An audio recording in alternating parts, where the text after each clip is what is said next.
Na Mais Treta, Católico. A treta que há em mim saúda, a treta que há em você, Caçadores de Treta versão 2018. E ó, tem alguém mais barrigudo do que eu. Consegui essa façanha, né?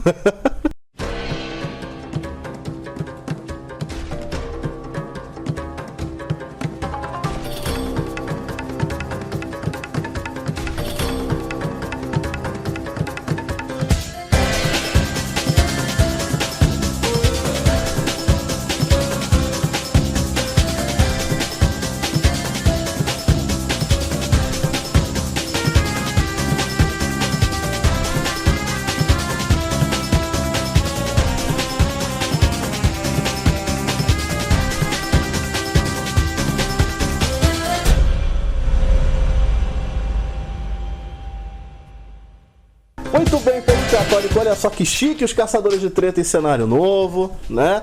Tudo mais style, né? Com ostentação, bonito. E você vai ver a Viviane grávida o ano inteiro, porque a gente tá gravando um monte de programa aqui. Exatamente. Né? Mas tudo bem, fica tudo de uma vez, assim. Quando nascer a gente avisa. Vai mandando e-mail para treta@catequista.com.br, demora um pouco, mas a gente responde, porque a gente junta, seleciona, bota tudo temático, tá bom? Fica tranquilo, manda aí que a gente responde. A treta de hoje são santos incorruptos, então a gente começa com a primeira pergunta, a mais básica de todas. Viviane, o que são santos incorruptos e para que eles servem? Bom, os santos incorruptos são aqueles santos cujo corpo foi encontrado muito tempo depois de ter sido enterrado, ele foi encontrado em ótimo estado de conservação. E que não pode ser explicado, são descartadas as hipóteses de ter sido uma mumificação natural, uma saponificação natural, ou ele recebeu algum tratamento para ficar conservado. Descartadas essas hipóteses, a igreja começa a considerar que houve ali uma intervenção divina para que aquele corpo ficasse miraculosamente conservado. Então vamos lá, né? Tem 3 maneiras de um corpo ficar conservado. A primeira, causas naturais. Isso, né? É muito comum. A segunda é um tratamento qualquer, um tratamento químico, né? Uma forma artificial, como desde o Egito lá se faz. Aliás, antes do Egito ainda já se fazia. E só descartando essas duas é que a gente vai poder considerar algo milagroso, né? Então, assim, que é extremamente raro. Então tem que tomar muito cuidado para se afirmar que um corpo já vi católicos, assim, querendo jogar na cara dos outros. Nossa, temos 2.000 corpos incorruptos. Gente, menos. Menos, amigas. Não é assim. Exato. Né? E a outra coisa que a gente precisa entender aqui é para que o corpo, né, fica incorrupto. Se Deus manda um sinal da santidade daquela pessoa. Não é nem levado em consideração como um dos milagres da causa do santo. Já foi, né? Eu acredito que sim. Eu imagino que sim, também não tenho certeza. Mas hoje ele não é, tá? Então assim, entrou incorrupto, tá? Então primeiro milagre. Não é, tá? Agora, é sim um sinal de que aquela pessoa pode, né, ser elegível a ter uma causa aberta, né? Então as pessoas, imagina, vem um corpo super preservado, vão se empolgar para se dedicar àquela causa, Exato. né? Então de santidade. É um sinal, não é o milagre, né? O corpo está incorrupto, vou tocar e vou arrumar um emprego. Não é um amuleto, sabe? Não deve ser visto só como qualquer relíquia, só os ossos ou não, são valiosas para o povo católico. Né? Mesmo aquelas pequenininhas, que é só o fragmento, são valiosas, inclusive como objeto de veneração. Mas a gente tem que tomar muito cuidado para não começar a idolatrar o negócio, né? Aí é outra história, né? Então, agora, assim, muita gente acha que a Igreja Católica, você já até falou aí, tem não sei quantos 1000 corpos incorruptos. Não é bem assim, não. E aí até a gente quis fazer esse programa por causa de uma treta lá na nossa fanpage, facebook.com/ocatequista. A gente postou lá a imagem da máscara, né, uma máscara de látex, de silicone, que cobre, né, o rosto de Padre Pio. Muita gente vai lá em Pietreutina, olha Padre Pio e fala, nossa, está rosado, e não é nada. Parece que ele morreu ontem. Pois é, e não é nada disso, aquilo é uma máscara. Cara, quando a gente postou, as pessoas...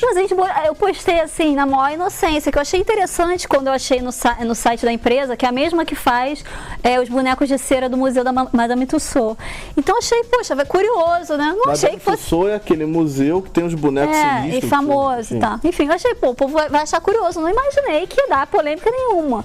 Aí eu só vejo os comentários das pessoas rasgando as vestes, gente dizendo que a gente estava mentindo, que aquela máscara não tinha nada a ver com o corpo do Padre Pio. Que foi enganado pela igreja, é isso. Outras pessoas dizendo que a igreja estava fazendo enganação. Outras pessoas dizendo que estavam, assim, arrasadas. Meu mundo caiu. Começaram a cantar Maísa. Enfim, é uma revolução, né? Enfim, caramba, o que está acontecendo? Pensei que todo mundo sabia que era uma máscara de silicone, não? Pelo visto, não estavam sabendo. Pois é, na verdade, assim, Padre Pio, ele chegou a ficar incorrupto, mas muito provavelmente causas naturais, né? O que acontece? Aí as pessoas nos pediram mais explicações, a gente publicou um artigo que está no nosso site e trouxemos uma entrevista coletiva que todos os legistas e que participaram da exumação do corpo do Padre Pio estavam presentes nessa entrevista coletiva que foi dada na Itália. Não foi divulgada aqui no Brasil, não sei porquê, essa entrevista coletiva, então só tem italiano, está no nosso site, quem quiser acessar o artigo original. E esses legistas falaram justamente que não é possível afirmar que houve uma intervenção sobrenatural para a conservação do corpo. O que acontece? O corpo, na verdade, ele estava em bom estado de conservação para um corpo que já deveria ter só os ossos. Então ele conservava ainda alguma parte de pele, músculos, etc. Mas já estava bem deteriorado. Não é que estava incorrupto, não. Ele estava bem deteriorado. Ele estava já em estado bem ruim.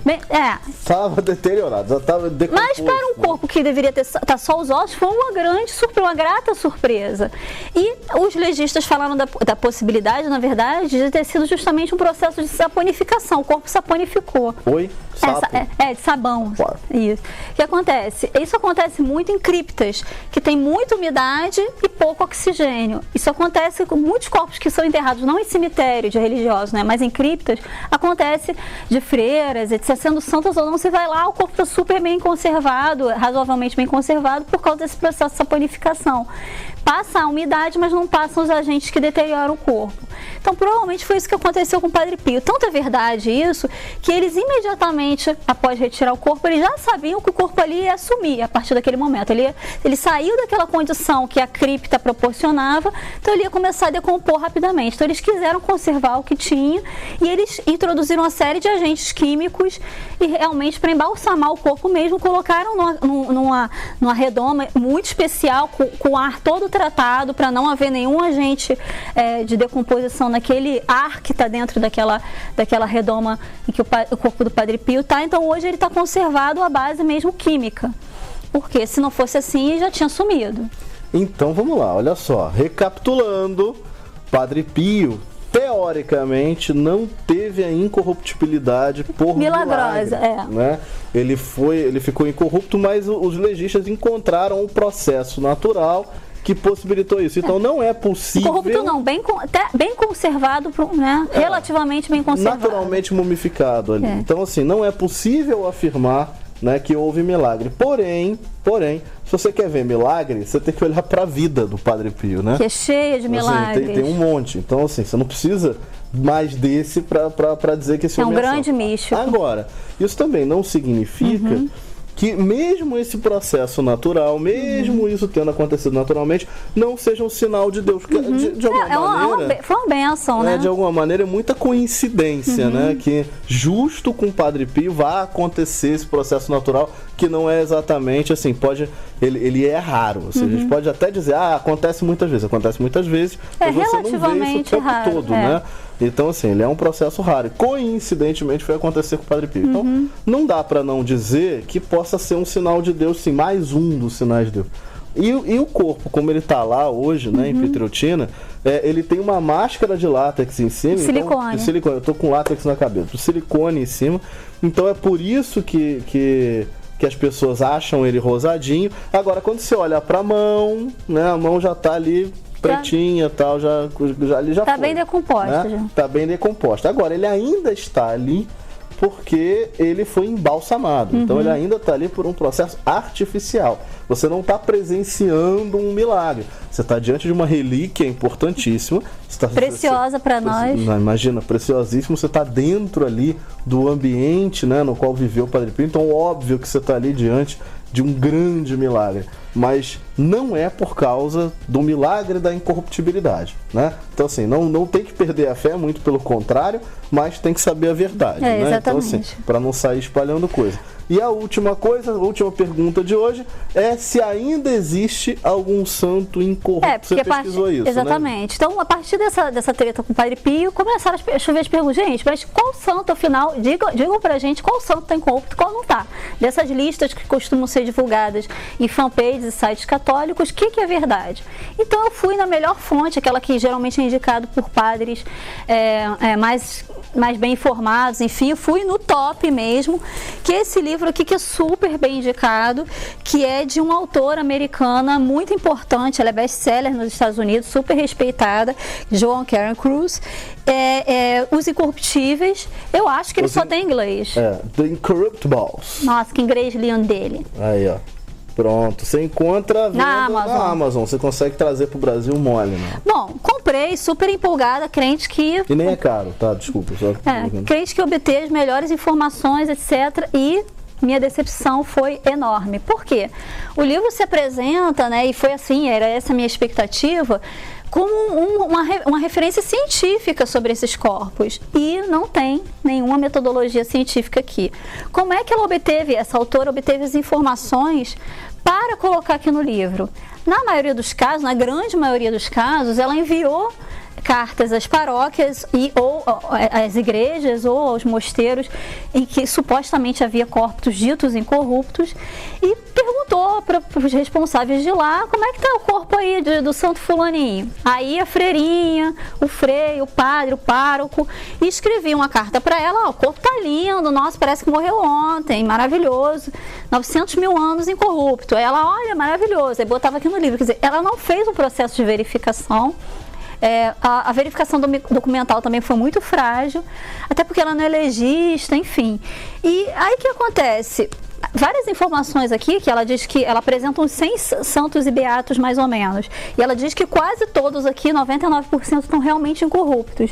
E quando o Vaticano encomendou a um dos seus legistas de grande confiança, que é o Dr. Ézio, em parceria com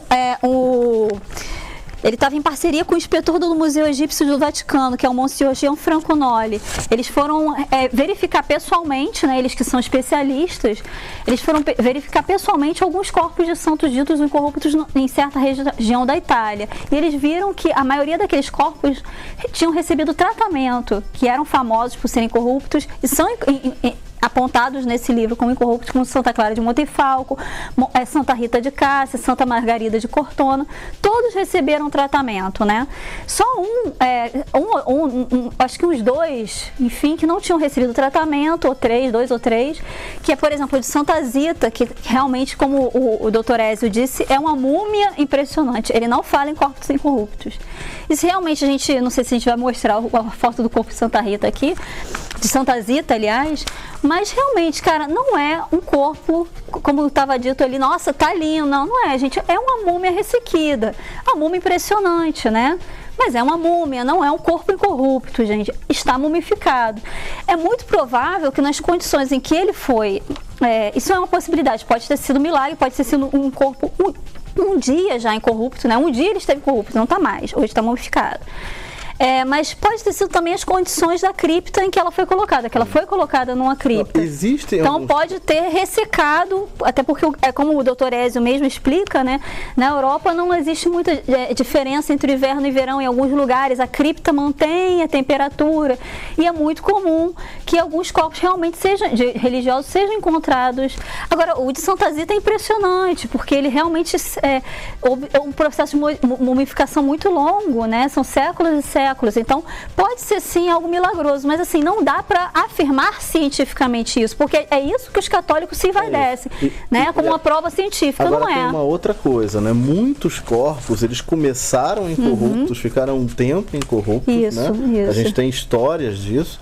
Teve até um, que eu não vou lembrar o nome, que foi achado num pântano. É o São Charbel. Então, São Charbel, imagina. Que é do Oriente. Ele ficou em condições, tipo, ele tinha que decompor muito rapidamente. Exatamente. E ele foi encontrado perfeito. Então, assim, só que logo depois ele se decompôs. Tipo, Deus mandou o sinal que tinha que mandar e acabou. Na verdade, depois de alguns séculos, ele foi se decompondo, ele foi sumindo até desaparecer. Isso é uma prova que ele não tinha recebido nenhum tratamento, porque se tivesse recebido o tratamento químico, ele não tinha sumido. Então, tem isso. Então, não é que não haja incorrupção. Mas hoje, né, no presente momento, a gente não tem certeza de nenhum santo incorrupto. É. Exatamente. Por quê? O que acontece?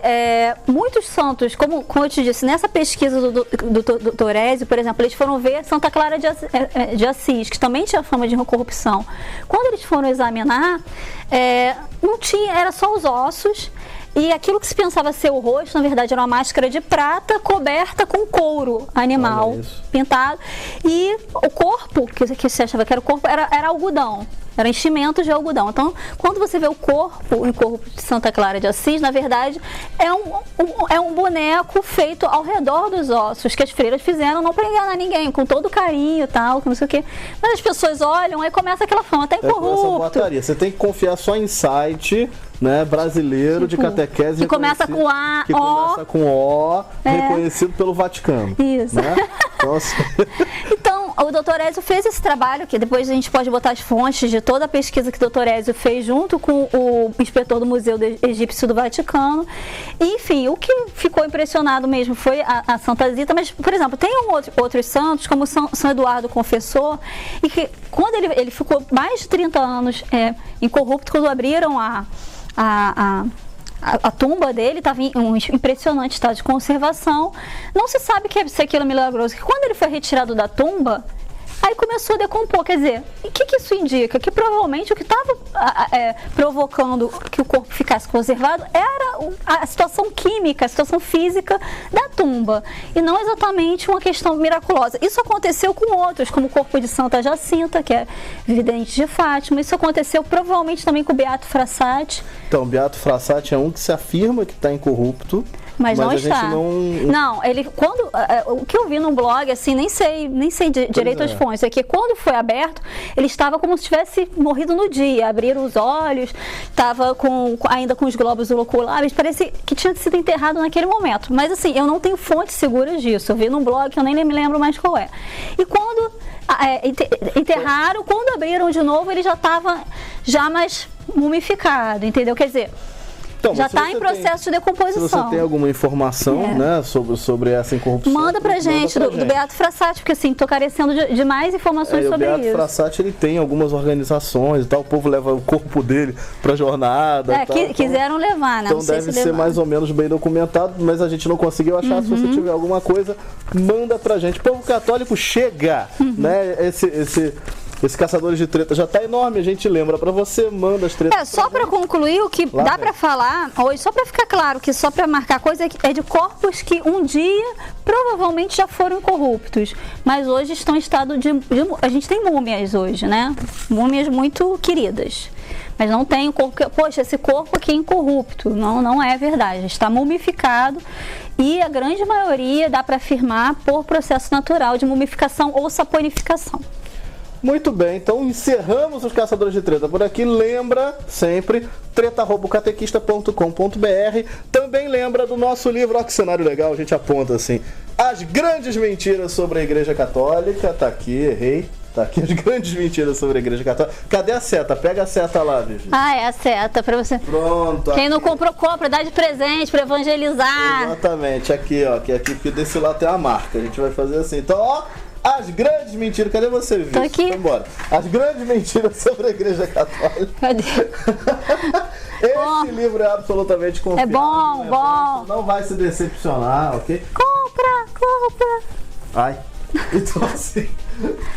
E a gente termina convidando você a contribuir com a nossa missão. A gente quer fazer muito vídeo, a gente quer fazer muito podcast, a gente quer transformar o Catequista em algo ainda maior. A gente atinge mais de 1,5 milhão de pessoas todas as semanas, a gente quer ampliar isso ainda mais. A gente conta com você. apoieocatequista.com.br é o nosso financiamento coletivo, né? Você entra lá, doa quanto puder, se puder, a partir de R$5, né? E ajuda a gente a levar essa missão adiante. E a gente encerra esse Caçadores de Treta, que já ficou longuinho, né? Mas a gente encerra esse Caçadores de Treta justamente com um vídeo da nossa campanha. Então a gente volta no próximo. A gente quer voltar o mais rápido possível, mas a gente volta no próximo Caçadores de Treta. Fiquem todos com Deus.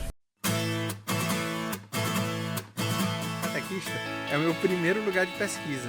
O catequista me ajudou a amar a igreja. Porque através de um ótimo bom humor, ele consegue ser plenamente fiel à nossa fé.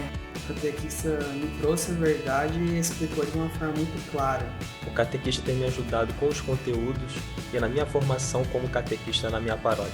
Com sua didática simples e jovem, o catequista me auxilia nas preparações do crisma. Foi a porta de entrada para eu entrar de cabeça mesmo e afundar na minha pesquisa. E através dela, aprendi tantas coisas novas. O catequista impactou minha vida esclarecendo minhas dúvidas. O catequista me mostrou a verdade sobre os templários. Me fez entender que a Igreja Católica é a Igreja de Cristo. O catequista me ensinou o que é ser cristão. O catequista me ajudou a fortalecer mais minha fé. O catequista mudou minha vida, me ensinando coisas da igreja que eu não sabia. Oi, povo católico, já são 6 anos de trabalho de um catequista. Esse site começou pequenininho, só para responder as dúvidas dos nossos crismandos, da nossa paróquia. E agora, diariamente, ele é acessado por milhares de pessoas, inclusive em Angola, Portugal, Moçambique, e acabou sendo reconhecido pelo Vaticano. Todo esse trabalho demanda mais trabalho, cada vez vocês pedem que a gente lance novas coisas, e para dar esse novo passo a gente vai precisar da sua ajuda. Juntos a gente vai poder mudar o coração das pessoas cada vez mais. E mudando o coração das pessoas, a consciência das pessoas, a gente pode fazer juntos uma sociedade melhor.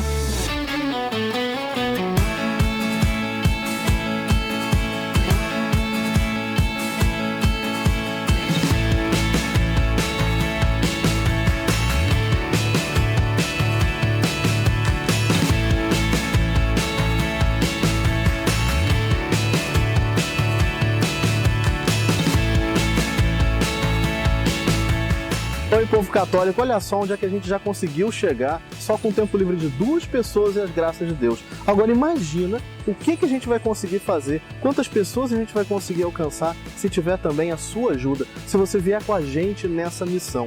E é por isso que nós, do Catequista, junto com o Catarse, fizemos um financiamento coletivo recorrente. O que é isso? Você vai entrar em catarse.me/ocatequista e vai poder ajudar a gente com uma doação. Olha, tem vários valores, mas eles começam muito pequenos, pode ser até meio Big Mac por mês. Agora, você acha que parece pouco, mas faz uma diferença enorme. Com o seu apoio, a gente vai conseguir profissionalizar a produção de um catequista. Vai conseguir escrever mais artigos, fazer mais vídeos, trazer as notícias do Vaticano para você com muito mais rapidez e, claro, tocar muito mais corações e ensinar muito mais pessoas sobre a beleza da fé católica. Então entra lá em catarse.me/ocatequista e dá o seu apoio pra gente, ajuda a gente a avançar para águas mais profundas, porque a gente conta muito com o seu apoio nessa nova fase da missão de um catequista. E eu dou todo o meu apoio para o catequista. Eu apoio a missão de um catequista. Eu apoio a missão do catequista. Eu apoio a missão de um catequista. Eu apoio a missão de um catequista. Eu apoio a missão de um catequista. Eu apoio a missão de um catequista. Eu apoio a missão de um catequista. Eu apoio o catequista. Eu apoio a missão de um catequista. Força, o catequista. E não há nenhuma dúvida que eu apoio a missão do catequista. Eu sou protestante e eu apoio o catequista. Eu apoio a missão do catequista. A missão catequista apoia demais. Tamo junto.